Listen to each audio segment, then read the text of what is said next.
តារាកំ pl ែងស្រីជប់បានចេញមុខបកស្រាយក្រោយផ្ទុះការវែកញែកលើវីដេអូមួយដែលនិយាយពាក់ព័ន្ធទៅនឹងរូបសម្រស់របស់នាង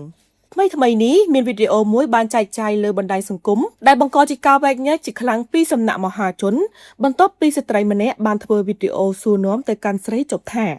ទៅថ្ងៃខាងមុខតើស្រីជប់គិតថាអាចមានគ្រួសារមានកូនមានចៅដូចគេដែរឬទេ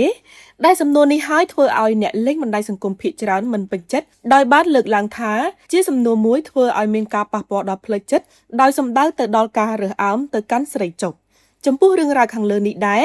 តារាកំ pl ែងរូបនេះក៏បានចេញការបកស្រាយបញ្ជាក់ដោយស្នើសុំឲ្យមហាជនឈប់ខឹងនឹងស្ត្រីនោះថាសំណួរបែបហ្នឹងអត់មានអីចម្លែកសម្រាប់ខ្ញុំទេបងប្អូនព្រោះភាគច្រើនក៏គេគិតបែបហ្នឹងដែរហើយបងស្រីគាត់សួរសំណួរហ្នឹងដោយសារតែគាត់ឧស្សាហ៍ឮខ្ញុំនិយាយពីរឿងប្រាប់ថាគេចូលចិត្តនិយាយបែបហ្នឹងដាក់ខ្ញុំហើយគាត់ប្អូនថ្លៃមេស្រីស៊ូសោភាទេអញ្ចឹងបងប្អូនកុំខឹងគាត់អីហើយមួយទៀតបើគាត់រើសអើងខ្ញុំមិនមែនគាត់ផ្ដល់ឱកាសការងារឲ្យខ្ញុំធ្វើទេប៉ុន្តែទោះបីជាសម័យខ្លួនធ្វើការបកស្រាយយ៉ាងណាក្តីក៏អ្នកលេងបណ្ដាញសង្គមមួយចំនួនហាក់មិនអស់ចិត្តដោយគិតថានេះគឺជាការលេងជ្រុលបើផ្អែកទៅលើរូបសម្រស់របស់នាងជាក់ស្ដែង